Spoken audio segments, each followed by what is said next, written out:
10-minute drill. This is a big one. Is brought to you by Lloyd's Construction and Consulting, providing first-class construction services on 1010XL. Let's go, let's go, let's go. Hit it. All right, before we attack the headlines, I want to clear up this notion of the one-year deal and the cap because I've got the defined answer. If you do not spend money, my point to you on arguing against spending $13 million for a one-year guy because you can use it in the future is because you can use that money on the 2022 cap if you don't spend it. So it doesn't go away at the end of the year. My point was, and it's accurate if you believe that or what the Jags are doing, instead of getting a guy 1 year, $12 million, that $12 million will be added to what the Jags have in the next year. So that's what I mean by saving that resource for when you feel like you're closer to over the top. So rather than sign a guy for 2 1-year guys for $18 million that might take you from 6 to 8, then you feel like as an organization you'd rather have that money for next year when you have a better idea of what exactly it is you need to fine-tune to make that jump up. Yeah, I don't like it. I think that's a dangerous slope to slide down. But you can carry it over. That's why not everyone has the same amount because some teams carry over, some teams spend over. Yeah, that's weak sauce. The cap is there for you to spend to the cap to try to win football games, unless you're tanking. No, if you're tanking, that's a different story. I don't think that's – I mean, I hear what you're saying, but I don't think I would disagree with that totally. The cap is there for you to properly build a winner. Yeah. And sometimes not spending today to have for tomorrow is a good option, no matter whether you're building an NFL team or a house. Well, I know this. The Jags have many times been under the cap and saved the money for the following year. Yes. And what's his track record look like the last 10 years? Well, again, no bueno. So spend up to the cap each year, but spend up to the cap where you can start over again next year. That's all. And my argument isn't what your strategy is on that. My argument is that the strategy is available. If you don't spend it, you don't lose it. So that was kind of where we got stuck initially on this. It's not like if you don't spend that 12, it's gone. No, you have it extra to spend next year. I guess. I'm still not 100% sure. Okay. I'm not a capologist. Well, that's how the Jags had that carryover money this year. I'm just going to make you a restricted Plan B free agent. That's fine. I would gladly take it. I mean, if the Bob is hiring, look me up. A restricted Plan B, and if you go, then I get a supplemental first-round pick with the option to buy. Okay. Sports concepts and rationalizations coming your way. We call it the 10-minute drill. At the end of the drill, Beef, what are we handing out? One lucky Guggen at the end of the 10-minute drill. Going to have a lovely floral arrangement delivered by our friends over at Kuhn Flowers, and they'll be entered into the drawing to win a pairing into the prestigious, historic Coastal Equipment Guggen Open coming up April 12th. That's a Monday at Hidden Hills.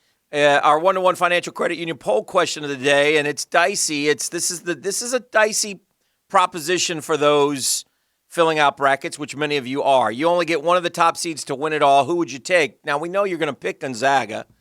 I think they would be the favorite. I'm guessing Illinois, Michigan, and Baylor are your 4 choices.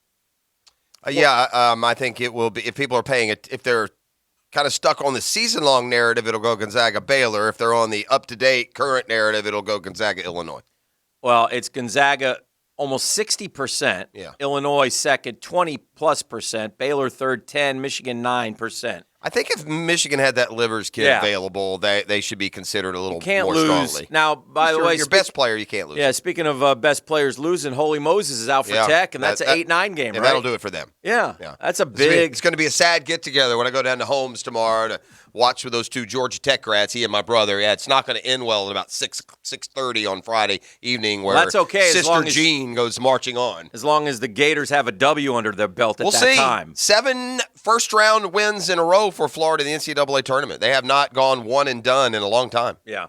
So Gonzaga would be the easy pick for a lot of people. And smart pick. I mean, they're undefeated. They've dominated the competition. They beat good teams back in the out-of-conference portion of the schedule. In their bracket, the 2, 3, and 4, Virginia, Kansas, Iowa, they beat all 3 of those teams by double figures in the regular season. Right. I have no problem getting them to the Final Four. I think everybody will get them to the Final Four. The question is, But they also don't they have Michigan too? They also have a nice Final Four matchup. They won't get Baylor or Illinois till the final. But it's going to be dicey. It's going to be dicey. Sure, there'll be a dicey game. Everybody knows you need. Yeah. You don't win. You need luck. You need luck to win the tournament. And so anyway, going forward, and look, I think you could make a great argument for Illinois. I think you make a great argument for Baylor. I do too. They're kind of, they're probably being, in fact, Baylor may be that team that people are kind of underselling right now that we shouldn't be. Because they're not, unlike some of these other contenders, they don't have injuries or other issues. Yeah, I don't know if they can win 6 in a row, but my goodness, Alabama's a good team. I mean, they can really shoot it. Yeah, bro. they get up and down. They have the Defensive Player of the Year and the Player of the Year, and it's the same guy. They're. I mean, so that's a good start. I think there are a lot of. Now, I do think that this. I don't know. I mean, I don't track historically. What we do in March Madness as far as what our record is on picks. I think this year's gonna be harder than ever.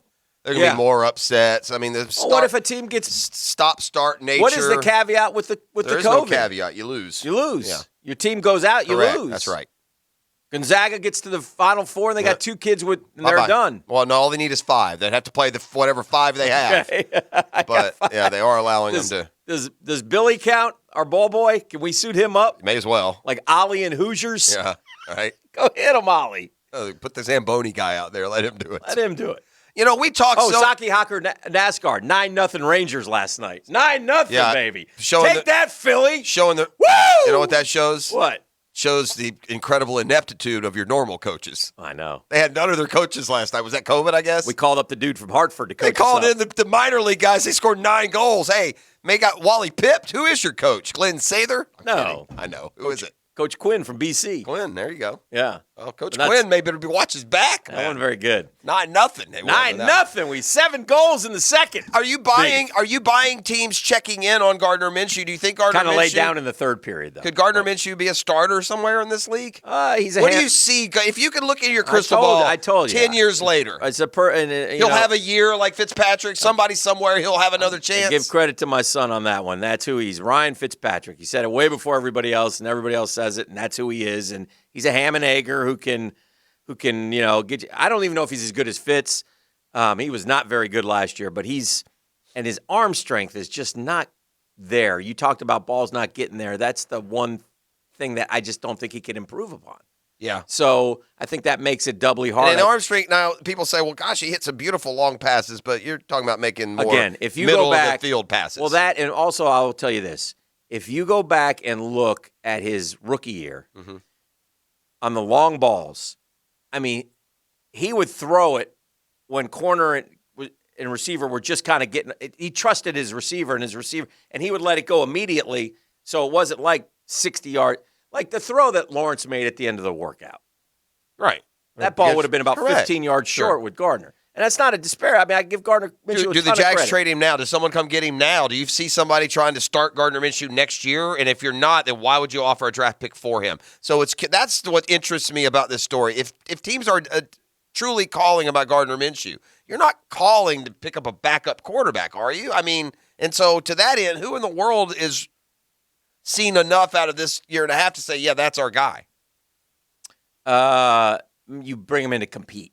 Like Denver, you got to go to or even the Jets, somebody who's going to go New with England. Yeah. You bring him in to compete. He's not going to compete here. So, but if I'm the Jags, I also have an inexpensive backup. So I'm in good shape. Correct. I probably would stay with the inexpensive backup this year. I would too. And by the way, the market for Gardner Minshew is that can grow as we move along. I mean, that could come next year or the year after. Well, sure. And often it's often a guy can be somewhere for you don't a while have to before he gets that chance. You don't have to worry about the position. As like I said, he's a ham and egger and he's a good backup. And he's also, by the way, get a dub with his him. numbers are completely just blow out of the water what a 6th rounder forced into action too early should be. Yeah. I mean, he does deserve a little bit. He's got 37 touchdowns, 11 picks in 2 years. Yeah. That's really good. Yeah. Now, whether or not it came at garbage time per se or otherwise. I always wonder if that's a different thumb injury was, Shad Khan taking a hammer to him while he was sleeping, so he could perhaps. Yeah, so we could tank that. I do think there was a belief that they would have won. Threatening the tank, son. They would have won a couple 3 games that he quarterbacked. I believe the team thinks that. I think a lot of the fans do. Well, he won the opener. We'll always have the opener. We'll always have Indy, Jeff. All right. Yeah, that's true. On second thought. Yes, with all due respect, or do you just become the Chicago Bears West, or do you trust that your organization is better? But 3 first-round picks. Hold on. Let me finish. All right. 3 first-round picks, Frustrating me. a third-round pick, and Khalil Mack and Akeem Hicks. Yeah. You want me to answer now? That's not enough. Khalil Mack and Akeem Hicks and 3 first-rounders is not enough to deal for. Okay, so if you do this, then I'm changing your No, tombstone. you're not. I'm changing your tombstone if you do this. Well, why are you looking at Doc Murphy? He understands that I'm correct. I'm frustrated with The you. guy is hit on a home run epitaph, and he plays it all the time. NFL teams don't get better. They get better quarterbacks. I've given him full credit. I've told him this is the best thing he's ever said in his life.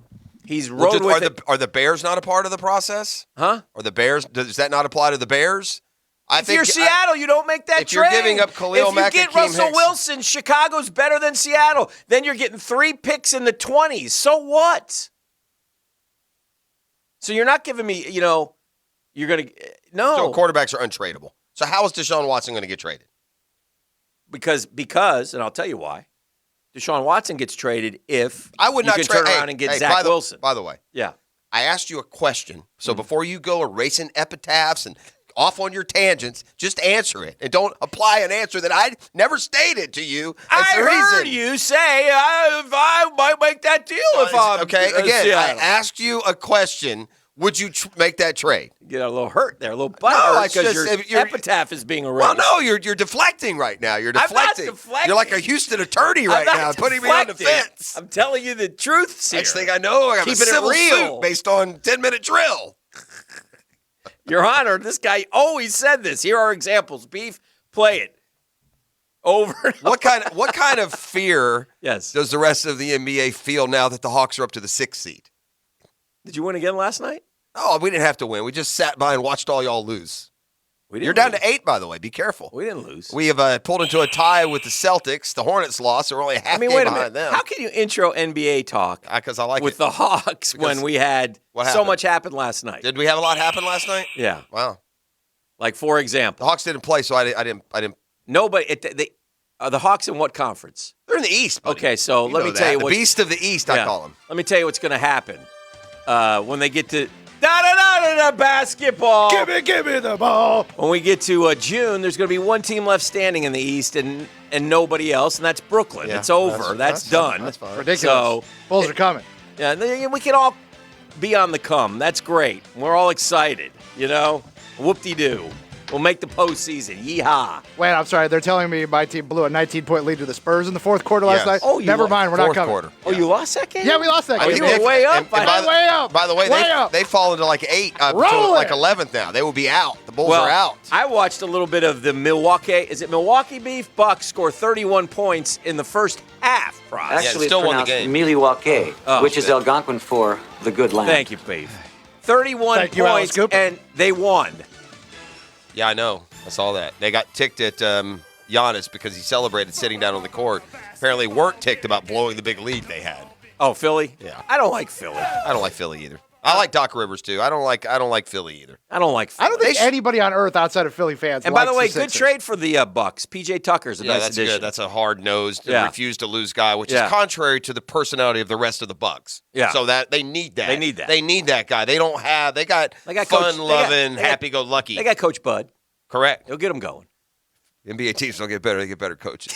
All right, forget it. I'm done with this guy. Give me some music. Give me caller 3 at 641-1010. Give me Doc Murphy. Tell me what we're going to win, and let's go to the next segment. He's punting. Dan is punted on the 10-minute drill. It's over. Call number 3 right now. At 641-1010, though, going to go home with a floral arrangement delivered by our pals over at Kuhn Flowers, and you'll be entered into the drawing for a twosome into the historic Coastal Equipment Guggen Open coming up April 12th at the Hidden Hills Golf Club. Call now. Caller 3.